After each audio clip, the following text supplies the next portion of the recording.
My name is Epsiba Beulah.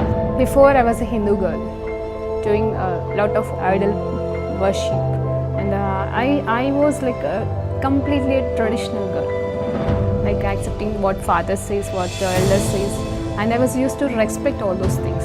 And after coming to the Lord, and I stopped the tradition. I completely stopped the tradition, and I just entered into the love and compassion of the Lord. My parents arranged for the marriage, and it was like a 2 months gap from the arrangement to the marriage. And immediately after marriage, like he said, like I don't like you. I just want to leave, and he left. Even I was pleading him, I was begging him, and I was asking him to come back, but it never happened. If he is not going to come to me, I want to die. That if he is going to be separated from me, I should die. The day I was able to kill myself, I was watching a TV channel, and immediately she started like, here one girl is crying. You have been separated with your husband and you are planning to die now, but you are not going to do that. Immediately I called to one of my Christian friends, and she shared with me the gospel. On the spot, I accepted Lord as my Savior. The next moment, I felt free from the burdens and all kind of thoughts, and everything left me. Praise Lord అండి. దేవునికి మహిమ కలుగును గాక. ప్రార్థన చేసుకుందాం. పరిశుద్ర గొప్ప దేవా, నీకు స్తోత్రం, స్తుతి, మహిమ, ఘనత, ప్రభావం చెల్లించుకుంటున్నాం. నాయన సమయంలో ఉన్న పాటను మీ పాస్ అనేది వచ్చేటకు మీరు మాకు ఇచ్చిన ఈ గొప్ప దినతకే వందనాలు ప్రభా. ఈ దినమున తండ్రి ప్రభా, మరొక్కసారి అయ్యా తండ్రి, ఈ సిల్వ దినములలో మేము ఉంటుండగా, అయ్యా సిల్వ ధ్యానాలు మేము చేస్తుంటుండగా, అయ్యా ప్రత్యేకమైన ఈ పరిశుద్ధ దినాలని బట్టి నీకు వందనాలు తెలియజేసుకుంటున్నాం తండ్రి. ఈరోజు ప్రభా నాయన తండ్రి ప్రభా, మరి 29వ దినంలో మేము ఉంటుండగా, అయ్యా పాట ద్వారా, ఆరాధన ద్వారా, వాక్యం ద్వారా మీరే మమ్మల్ని బలపరిచి ధైర్యపరిచి మీరు మహిమ పొందుకోమని యేసుక్రీస్తు నామములో ప్రార్థన వేడుకుంటూ పొందుకుంటున్నాము తండ్రి. ఆమేన్. ప్రైజ్ లార్డ్ అండి. దేవునికి మహిమ కలుగును గాక. మరి రోజు దేవుడు మనకిస్తున్న చక్కటి పాటతో ముందుకు సాగుదామండి. అందరి బట్టి దేవునికి మహిమ కలుగును గాక. నేను వెళ్ళే మార్గము నా యేసుకే తెలియును, నేను వెళ్ళే మార్గము నా యేసుకే తెలియును, శోధింపబడిన మీదట, శోధింపబడిన మీదట సువర్ణమై మారెదను, సువర్ణమై మారెదను, నేను వెళ్ళే మార్గము నా యేసుకే తెలియును, కడలేని కడలి తీరము ఎడమాయే కడకున బ్రతుకునా, గురిలేని తరుణాన వేరువగా నా దరినే నిలిచేవా నా ప్రభు, కడలేని కడలి తీరము ఎడమాయే కడకున బ్రతుకునా, గురిలేని తరుణాన వేరువగా నా దరినే నిలిచేవా నా ప్రభు, నేను వెళ్ళే మార్గము నా యేసుకే తెలియును, జలమూలలో పాడి నే వెళ్ళినా అవి నా మీద పారవు, అగ్నిలో నేను నడచిన జ్వాలలు నన్ను కాల్చజాలవు, జలమూలలో పడి నే వెళ్ళినా అవి నా మీద పారవు, అగ్నిలో నేను నడచిన జ్వాలలు నన్ను కాల్చజాలవు,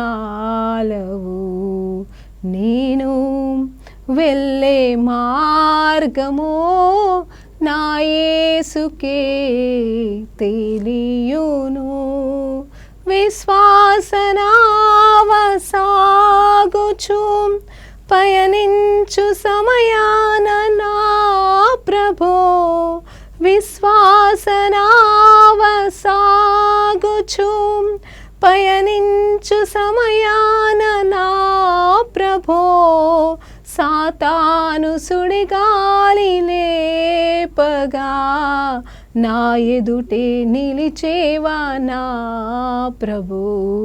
సాతాను సుడిగాలి లేపగా నా ఎదుటే నిలిచేవా నా ప్రభు. నేను వెళ్ళే మార్గము నా యేసుకే తెలియును. నేను వెళ్ళే మార్గము నా యేసుకే తెలియును. హల్లెలూయా అండి. దేవునికి మహిమ కలుగునుగా. కావాలండి ఎంత చక్కటి పాటతో దేవుడు మనల్ని దర్శిస్తున్నాడు. ఈరోజు చూడండి, నేను వెళ్ళే మార్గం అంట మరి యోబు గారు పలికిన మాటలండి. ఆయనకు కలిగిన శ్రమల్ని బట్టి ఆయన మరి కృంగిపోతలేడు, కానీ మరి అలాగే మనుషుల మాటలు బట్టి కొంచెం వేదన పడుతున్నాడు. అంత మాత్రమే కాదు, కానీ దేవుణ్ణి అయితే ఆయన ప్రశ్నించలేదు, ఆ దేవుణ్ణి దూషించలేదు. ఎన్నో శ్రమలండి ఆయనకి, ఎన్నో శ్రమలు. ఆ సందర్భంలో అంటున్న మాట ఏంటి తెలుసా? ఇదిగో నేను శోధించబడిన మీదట ఖచ్చితంగా నేను సువర్ణంగా మారేదను అని చెప్తున్నాడు. అవునండి, శోధించబడుతున్నాడు అంటే అది ఆయనకి తెలుస్తుంది.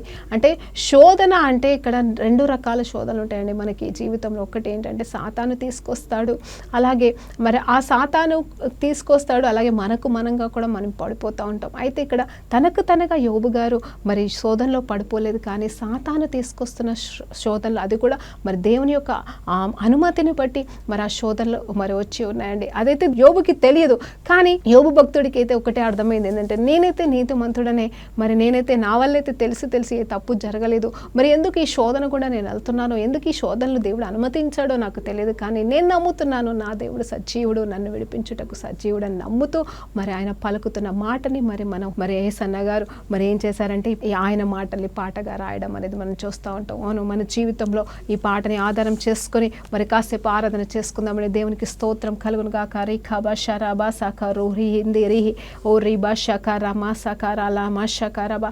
ఆత్మస్వరూపుడా, సత్యస్వరూపైన దేవానికి స్తోత్రమయ్యా, నీ సన్నిధిని ఆహ్వానిస్తున్నామయ్యా. నీ సన్నిధి కాంతి ఇక్కడ మా మీద ప్రకాశింపచేయమని అయ్యా వింటున్న బిడ్డలతో ఉండమని ప్రభా అడుగుతున్నాము తండ్రి. మా జీవితంలో సమస్త మెరిగిన దేవా, సర్వోన్నతుడా, నీకు తెలియకుండా నీకు మరుగుపరచబడి ఏది మా జీవితంలో జరగదు తండ్రి. నీకు స్తోత్రం అయ్యా. Thank you lord. గొప్ప దేవా, నీకే స్తోత్రం, స్తుతి, మహిమ, ఘనత, ప్రభావాలు చెల్లిస్తూ ఈ ఆరాధనని స్తుతిని సమర్పిస్తున్నాము తండ్రి. ఆమేన్. ప్రైజ్ లార్డ్ అండి. దేవునికి మహిమ కలుగును గాక. అయితే ఈరోజు మనకి దేవుడిస్తున్న ఈ వాక్యాన్ని, ఈ పాటని ఆధారం చేసుకుని, అవునండి, ఇది నేను వెళ్ళే మార్గము మరి నా దేవునికి తెలియను అని చెప్పిన యోబు యొక్క మాటల్ని మనం ధ్యానిస్తుండగా మరి నిజంగా చెప్పాలంటే ఆయన అంటున్నాడు, నేను వెళ్ళే మార్గాలు నా దేవుడికైతే తెలుసు. అవును, నాకు అర్థం కాకపోవచ్చు. అవునండి, మనం కూడా మన జీవితంలో మనం ఎన్నో చూస్తూ ఉంటాం, ఎన్నో అనుభవిస్తూ ఉంటాం. మనం కొన్ని తెలిసిన మార్గాలు వెళ్తూ ఉంటాం. అంటే మనము వేసిన ప్రణాళికను బట్టో లేకపోతే మనం అనుకున్న దాన్ని బట్టి మార్గాల్లో మనం వెళ్తూ ఉంటాం. అంటే ముందు ప్రణాళికను బట్టి మనము ఎటు వెళ్ళాలా, చదువుకునే విషయంలోనే కావచ్చు, కెరియర్ విషయంలోనే కావచ్చు, మరి కొన్ని పనుల విషయంలో, బాధ్యతల విషయంలో మనం ఏం చేస్తున్నామో మనకు తెలుస్తుందండి. అంటే ఏది మన గురి ఏమై ఉన్నదో దాన్ని బట్టి మనం పరిగెడతా ఉంటాం. అంటే ఒక అమ్మాయి కానీ ఒక అబ్బాయి కానీ డాక్టర్ చదవాలి అంటే ముందుగా మరి 10th వరకు అయితే కామన్గా అందరూ మరి 10th క్లాస్ వరకు కామన్ సబ్జెక్ట్సే ఉంటాయి, కానీ ఇంటర్మీడియట్లో ఒక ప్రత్యేకమైన సబ్జెక్ట్స్ తీసుకోవాల్సి వస్తుంది. అంటే బైపీసీ అనేది తీసుకోవాలి, ఎంపీసీ తీసుకుంటే డాక్టర్ కాలేరు కదండి. సో అలాగే ఆ రీతిగా అంటే ఒక మార్గం అనేది మనం ఎన్నుకుంటాం. సరే, అందులో గెలుస్తామా, ఓడిపోతామా, మరి అనుకోకుండా ఆ మార్గాలు కాకుండా ఇంకొక మార్గాన్ని ఎన్నుకుంటామో మరి అది తర్వాత విషయం. కానీ నిజం చెప్పాలంటే ముందు మనకి కలిగిన ఒక గురిని బట్టి మనం ఏ రకంగా వెళ్తామో ఆ మార్గాలు మనకు తెలుస్తుంటాయి, మనం ఎన్నుకుంటామండి. మనకు ఆ జ్ఞానం ఉంటుంది అంటే ఈ లోకంలో మనం జీవిస్తున్నప్పుడు. కానీ దేవుని బిడ్డలుగా మనం ఒక్కొక్కసారి ఉన్నప్పుడు అబ్రహాము లాగా మనం ఎక్కడికి వెళ్తున్నామో మనకు తెలియకపోవచ్చు, కానీ ఒకటి మనం నమ్మాల్సిన వారిగా ఉన్నాం. ఏంటి అంటే ఇక్కడ యోబు భక్తుడు చెప్తున్నట్టుగా, నేను వెళ్ళే మార్గం నాకు అర్థం కాకపోవచ్చు, కానీ నా దేవుడికి తెలుసు. అవును, అప్పటి వరకు తనేం చిన్న వయసులో లేడండి, యవ్వనస్తుడు కానే కాడు. తను ఇవ్వబడిన 10 మంది పిల్లలు పెద్దవారే, ఎవరి జీవితాల్లో వారు ఉన్నారు. అంటే తను ఇంచుమించు ఒక 60-70 సంవత్సరాల వయసు అన్న ఉండుండొచ్చు యోబు గారికి ఆ సమయంలో. కానీ అలాంటి పరిస్థితుల్లో మరి అప్పటి వరకు అయితే తను నిజంగానే తను చక్కగా నడుస్తున్నాడు, తన మార్గం తనకు తెలుసు, నీతిమంతుడుగా ఉంటున్నాడు, యథార్థవంతుడుగా ఉంటున్నాడు, లేని వారికి ఇస్తున్నాడు, మరి విధవరాళ్ళకి సహాయం చేస్తున్నాడు. మరి ఆయన చెప్తున్న మాటలనే అన్నీ కూడా మరి అతను ఏ రీతిగా నమ్మకంగా ఉండాలో దేవుని సన్నిధిలో ఆ రీతిగా నమ్మకంగా ఉంటూ ఎంతోమందిని ఆదరిస్తూ ఎంతోమందికి వెలుగుగా జీవిస్తున్న ఆ వ్యక్తి మరి ఆ సమయంలో మరి ఒకనొక టైంలో మొత్తము సమస్తం కోల్పోయి మరి ఆలోచన చేస్తున్నాడు, అయ్యా ఇప్పటివరకు నీ మార్గంలో నడిచిన, నేను వెళ్ళే మార్గం ఏంటో నాకు తెలుసు, నేను నీతిమంతుడిగానే బ్రతికాను, నా బిడ్డలు ఎక్కడైనా తప్పు చేస్తే కూడా నేను అర్పించుకుంటూ ఎలా బ్రతకాలి, వాళ్ళకి ఎలా బ్రతకడం నేర్పించాలని వెళ్ళాను. కానీ ఇప్పుడు నేనేమైపోతున్నానో నాకు తెలియట్లేదు, కానీ నాకు తెలియకపోయినా నీకు తెలుసు అని చెప్పేసి చెప్తున్నాడండి. అలాంటి స్థితిలో మనం ఉన్నామా? ఎప్పుడైనా నిజంగా చెప్పాలంటే ఒక్కొక్కసారి అర్థం కాదు, మనం అనుకునేది ఒకటి, జరుగుతున్నది ఒకటి. అలాంటప్పుడు మనం నమ్మగలుగుతున్నామా దేవుని? అయ్యో ప్రభా నీకు స్తోత్రం, అవును ఇది అనుకున్నాము, సరే పోనీలే ఇది కాకపోతే ఇంకొకటి అని సంతోషంగా ఉంటున్నామా? లేదండి. దేవుని ప్రశ్నిస్తాము, వేదనకి గురైపోతాము, అయ్యో అది జరగలేదే, అయ్యో నేను డాక్టర్ని కాలేకపోయానే అని డిప్రెషన్లోకి వెళ్ళిపోతారు అందరూ. అంటే ఎవరైతే అసలు డాక్టర్ కాకపోతే ఏముంది, ఇంకా వేరే మార్గాలు చదువు, వేరే ఉన్నాయి, ఇంకెన్నో ఉన్నాయి, నువ్వు చేయాల్సినవి ఇంకేదో ఉండొచ్చు, ఇంతకంటే మంచి ప్రణాళిక ఉండొచ్చు అని కూడా మనం ఆలోచన చేసి ముందుకు సాగాలే. కానీ అంటే నేను ఉదాహరణ చెప్తున్నాను, కానీ మనం డిప్రెషన్లో వెళ్ళడానికి లేదు. ఇక్కడ చూస్తే మరి యోబు జీవితంలో ఏంటంటే ఆ సమస్తము కోల్పోయాడు, ఇంకా నిరీక్షణ లేదు.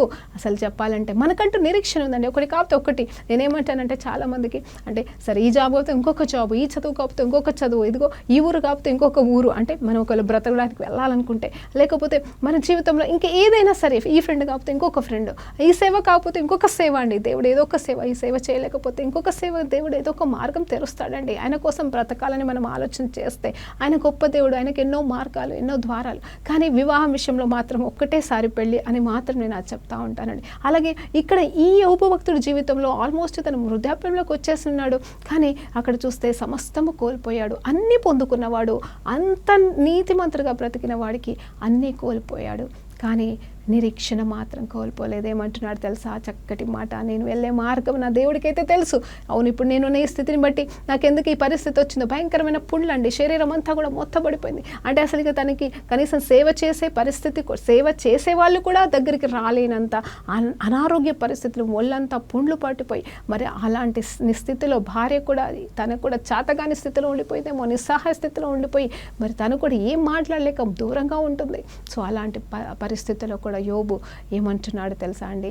నేను వెళ్ళే మార్గం నా దేవుడికైతే తెలుసు, నాకు ఇది శోధనే, కానీ ఈ శోధన తర్వాత నేను ఇంకా సువర్ణంగా మార్చబడతానంటున్నాడు. దేవునికి స్తోత్రం. నిజం చెప్పాలంటే ఏ దోషము లేనివాడు యోబుగా మరి దేవాది దేవుడే సాక్ష్యం ఇస్తున్నాడు. నీతిమంతుడైన నా యోబు అని పలుకుతున్నాడు. అతన్ని చూసావా అని సాతానుతో సవాలేస్తున్నాడు. తర్వాత చివరిగా చూసినప్పుడు స్నేహితులతో కూడా మాట్లాడుతున్నాడు. ఏమంటున్నాడు తెలుసా? ఇదిగో నా సేవకుడైన యోబు మాట్లాడినట్టుగా మీరు మాట్లాడలేదు, నీతిమంతుడిలాగా మాట్లాడలేదు, తను కరెక్ట్గా మాట్లాడి ఉన్నాడు, మీరు మాట్లాడలేదని చెప్పేసి ఆ సమయంలో కూడా మరి దేవాది దేవుడు యోబు గురించి సాక్ష్యం ఇస్తున్నాడు. అంటే ఎంత గొప్ప భక్తుడండి.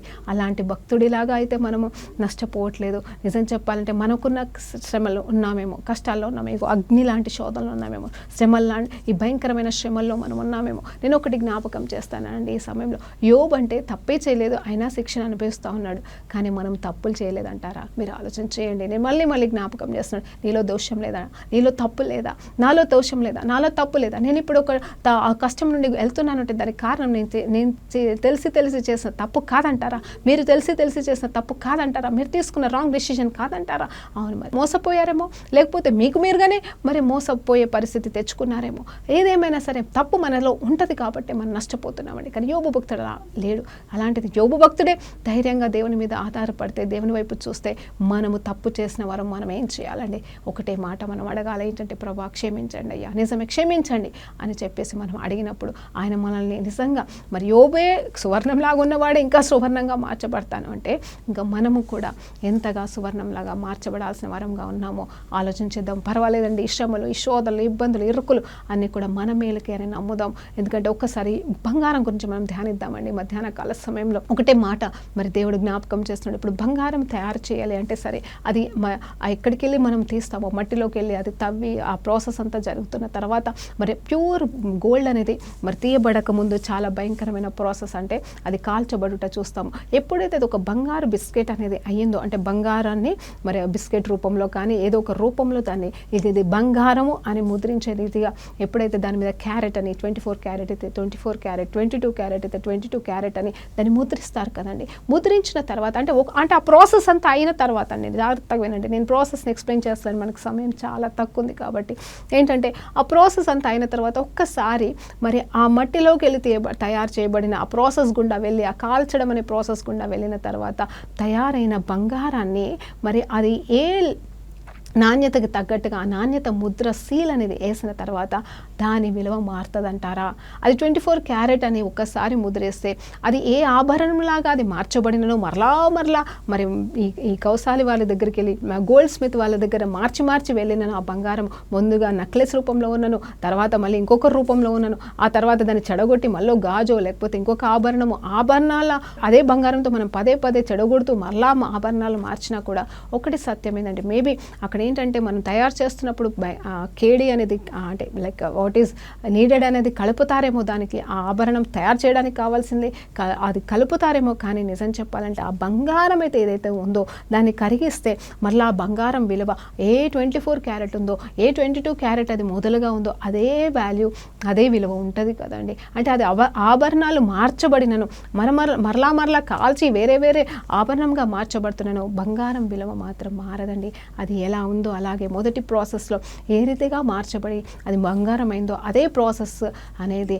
మరలా అవసరం లేకపోయినను, అవసరం పడాల్సి వచ్చినను, అంటే దాన్ని క్లీన్స్ చేయాల్సి వచ్చినను, దాని విలువ మాత్రం మారదండి. అలాగే మనము కూడా దేవుని చేతను, పరిస్థితుల ప్రభావముల చేతను, శ్రమల గుండా మనం వెళ్తున్నాను. గుర్తుంచుకోవాల్సిన విషయం ఏంటంటే ఒక్కసారి మనం బంగారంగా ఆయన చేతిలో రూపించబడితే, ఆయన బిడ్డలంగా మనము మరి మార్చబడితే, ఆయన స్వరూపంలోకి మనము మార్చబడితే, మరి ఇంకా ఆ స్వరూపం అనేది ఒకవేళ పొరపాటున ఈ రూపం ఆ రూపం అనేది మనం బురదలాగా పూసుకున్నాను, కల్తీలు కలుపుకున్నాను, మరి ఆయన మనల్ని కాల్చి మళ్ళా యథావిధి స్థితికి తీసుకొస్తాడండి. కావాల్సినది ఏంటంటే దీనికోసం మనము సమర్పించుకొని నిలబడాలా. అలాగే తప్పు జరిగినప్పుడు వెంటనే ఒప్పుకొని విడిచిపెట్టడం చేస్తే మనము బంగారం లాగే మన విలువ కూడా మారదు. మన విలువ ఏంటి తెలుసా అండి? బంగారం విలువ ఈరోజు ఈ రేటు ఆ రేటు ఉండొచ్చు అండి, ఏదో ఒక దాన్ని బట్టి బంగారం రేటు పెరగొచ్చు తగ్గొచ్చు. కానీ నేను చెప్పేది ఏంటంటే నీ విలువ నా విలువ దేవుడు ఆల్రెడీ వెల కట్టేసి ఉన్నాడు. ఆయన మన విలువ ఆయన రక్తంతో సమానపరుస్తున్నాడు, మన విలువ ఆయన బిడ్డతో సమానపరుచుకున్నాడు.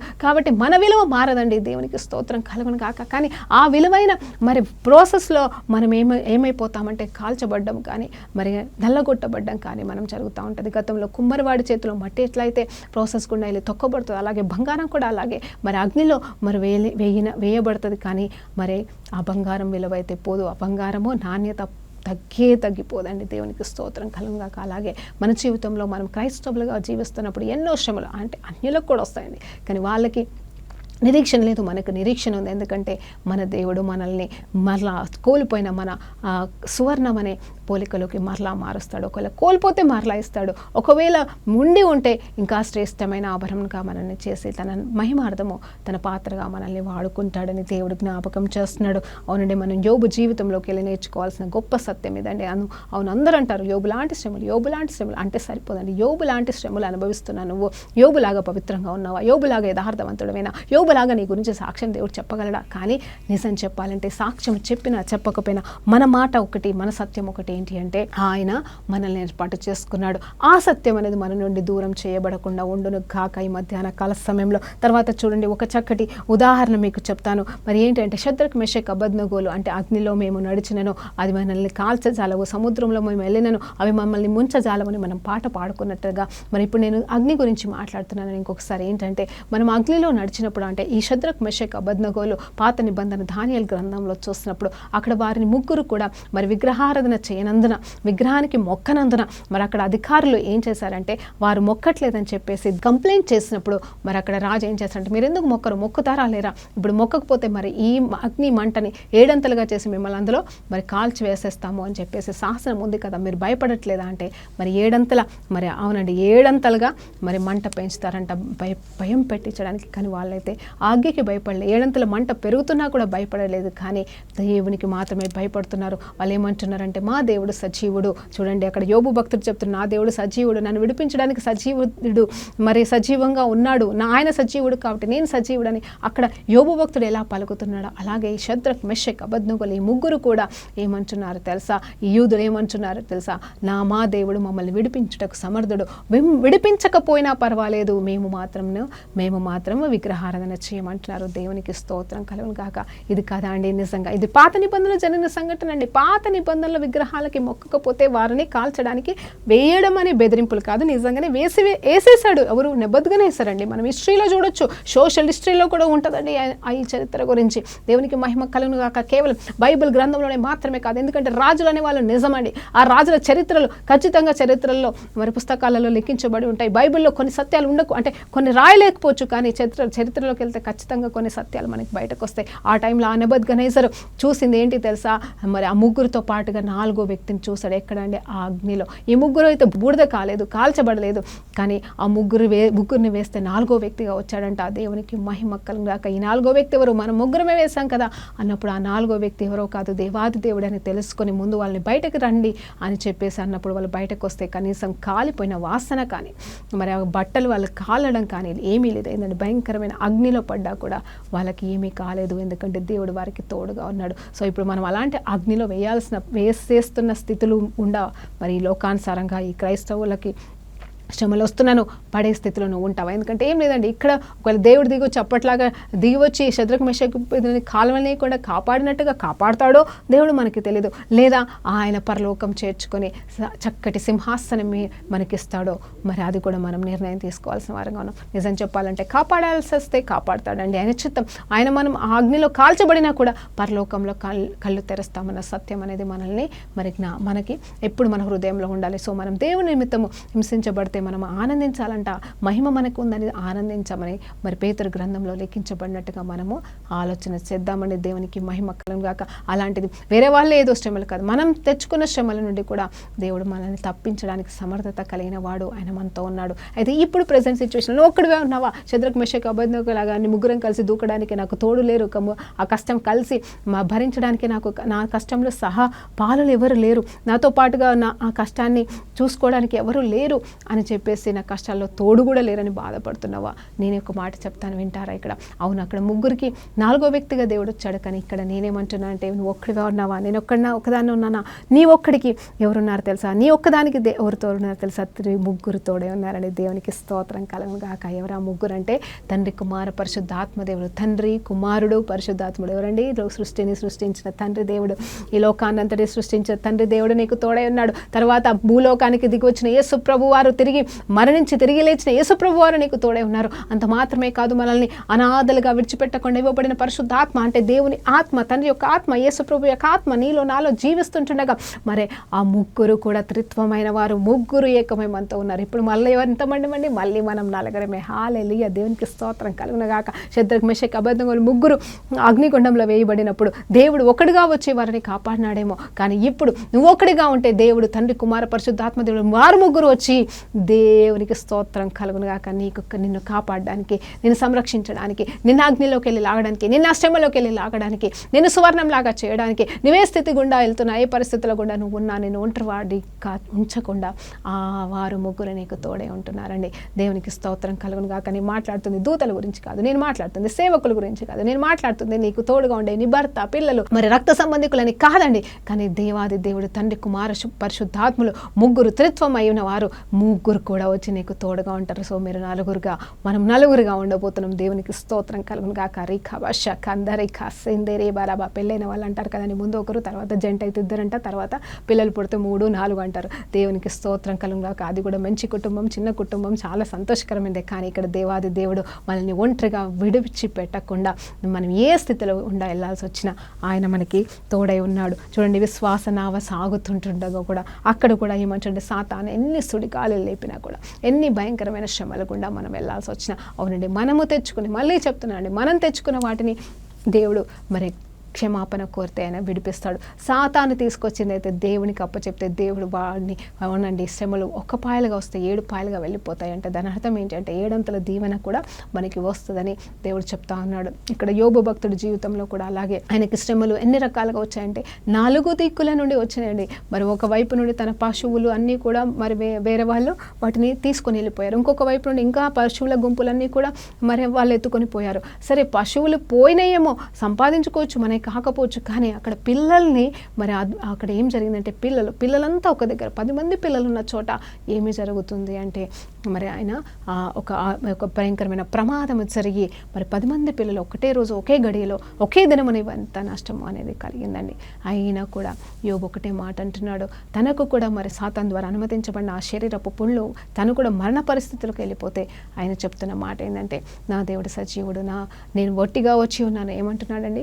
ఒట్టి చేతులతో వచ్చి ఉన్నాను, వట్టి చేతులతో పోతున్నాను అని ఇప్పటికీ మన సామెతలుగా చెప్పుకుంటాం. ఖాళీ హాత్ ఆయే ఖాళీ హాత్ జాయింగే అని చెప్పుకుంటూనే ఉంటాం కదండి. అక్కడ యోబు భక్తుడే చెప్పేశాడు, నేను ఎలా వచ్చానో అలాగే వెళ్ళిపోతున్నాను అని చెప్పేసి అంటున్నాడు. అంత మాత్రమే కాదు, అందులో కూడా దేవుని ప్రశ్నించలేదు. ఈవెన్ భార్య కూడా వచ్చి నువ్వు చచ్చిపో, ఇంకా నువ్వు దేవుని నిందించి చచ్చిపో అని బాధతో తను మాట్లాడుతున్నప్పుడు మరి తను ఒకటే మాట అంటాడు, అదేంటి మనము ఇప్పటివరకు దేవుని చేసిన మేళ్ళే అనుభవించాం కదా, మేళ్ళని అనుభవించాం కదా, ఇప్పుడు కష్టమైతే అనుభవించమా? ఏం కాదు, లేదు దేవుడికి తెలియకుండా జరగట్లేదు, ఏమీ కాదని చెప్పేసి తను చెప్తున్నాడే తప్పించి మరి ఈ పరిస్థితుల్లో ఆయన దేవుని దూషించలేదు, మౌనంగానే ఉన్నాడు, భరించడానికి ఇష్టపడ్డాడు. కానీ స్నేహితులు ఎప్పుడైతే వచ్చి ప్రశ్నిస్తున్నారు, ఏమంటున్నారు తెలుసా, నీకు ఈ పరిస్థితి రావడానికి కారణం పాపమే. అవునండి, ఇప్పుడు మనల్ని కూడా చాలామంది అలాగే అంటూ ఉంటారు, అనుభవిస్తున్నాడు చేశాడు కదా అని. నిజమే, కొంతమంది నిజమే అండి అనుభవిస్తారు, దేవుడు శిక్షిస్తే దేవుడు అందుకే అనుభవిస్తామండి, నేను కాదనట్లేదు. కానీ 100% అలా మరి ఇంకా అనుభవించు అని మనుషులని సరే నీ కర్మను అనుభవిస్తున్నావు అంటారేమో, కానీ దేవుడు నువ్వు అనుభవించే పరిస్థితికి తీసుకెళ్తాడేమో, కానీ ఎందుకు తెలుసా, పశ్చాత్తాపాన్ని తీసుకురావడానికి. నీకు ఆ పరిస్థితి, అవును నాకు ఇది శిక్షకి నేను అర్హుడనే, నాకు ఇది అది కరెక్టే, నాకు నేను చేసిన తప్పులకి పాపాలకి నాకు ఈ శిక్ష కరెక్టే అని నువ్వు పశ్చాత్తాప పడుతుంటే దేవుడు ఏమంటాడు తెలుసా, ఇదిగో నా బిడ్డ పశ్చాత్తాప పడుతున్నాడు కాబట్టి నేను తనకి క్షమాపణ ఇస్తున్నానని అందులోకి వెళ్ళి లాగుతాడండి, ఆ శ్రమలోకి వెళ్ళి లాగుతాడు. నువ్వు చేతులారా తెచ్చుకున్న శ్రమలోకి వెళ్ళి బయటకి లాగడం మాత్రమే కాదు, తను అనుమతించిన ఆ శిక్షని కూడా దేవుడు తొలగిస్తాడు. హల్లెలూయా. నేను ఒకటే మాట అంటాను, ఈరోజు మనం 29వ రోజులో మనం ఉన్నామండి ఈ శిలువ ధ్యానాల్లో. మనం దినదినం దేవునికి దగ్గరగా వస్తున్నాం. అంత మాత్రమే కాదు, దేవుని హృదయాన్ని మనం తెలుసుకుంటున్నామండి. నిజంగా చెప్పాలంటే నేను బైబిల్లో ఉన్న సత్యాలు చెప్పాలంటే రోజు ఎన్నో సత్యాలు, ఎంతో మంది గురించి ఎన్నో మాట్లాడొచ్చు, ఎన్నో మర్మాలు చెప్పొచ్చు, ప్రకటనల్లోకి వెళ్ళి గ్రంథాలకు వెళ్ళి రెండో రాకడ గురించి చెప్పొచ్చు. కానీ నేను ఏం చెప్పాలనుకుంటున్నాను, దేవుని హృదయాన్ని మాత్రమే మీకు బయలుపరుస్తున్నానండి. దేవుడు ఎలాంటి వాడు, దేవుడు ఎలాంటి ఆలోచన కలిగిన వాడు, దేవుడి గురించి ముందు మనం తెలుసుకుంటేనే కదండి మనం ఆయనకు దగ్గరగా వెళ్తాం. ఆయన గురించి మనం తెలియకుండా మనం ఎట్లా ఆయన వైపు చూస్తామండి. అవును, ఆయన గురించి మనం బోధించకుండా మరి మీకు ఎట్లా తెలుస్తుంది అన్నట్టుగా నేనేమంటున్నానంటే, నేను ఇప్పుడు కేవలం దేవుని ప్రేమని, దేవుడు ఎలాంటి వాడు, దేవుని మనసులో ఎలా ఉంటుంది, దేవుని ఏ టైంలో ఎలా ప్రవర్తిస్తాడు, దేవుడు ఎలాంటి టైంలో ఎలాంటి కార్యములు చేయగలడు చేస్తాడు అని చెప్పి దేవుని గురించి మనం తెలుసుకుంటున్నామండి. అవునండి, మనం ముందు తెలుసుకోవాల్సింది దేవుని గురించి. హల్లెలూయా. దినదినము దేవునికి దగ్గరగా రావడం అంటే, ఆయన స్వరూపంలో మార్చబడాలి అంటే, ఆయనలాగా మనం ఉండాలి అంటే, ఆయనని సంతోషపెట్టే వారిగా ఉండాలంటే ముందు ఆయన హృదయంలో ఏముందో మనం తెలుసుకోవాలండి. సో నేనేమంటున్నానంటే, ఆయన హృదయంలో ఏముందో మనం తెలుసుకోవాలంటే మన హృదయం ఆయనకి ఇవ్వడం అనేది జరిగితే ఆటోమేటిక్గా మరి మనము ఆయనకి ఇష్టానుసారంగా బ్రతకగలము. చూడండి, ఈరోజు ఈ పాట ద్వారా, ఈ మాటల ద్వారా దేవుడు మనల్ని అందరినీ బలపరిచి ఉన్నాడని నమ్ముతున్నాను. మరి మీరు మర్చిపోకూడదు. ఈరోజు నుండి చాలామంది, కొంతమంది బాధపడుతున్నారు, ఏడుస్తున్నారు.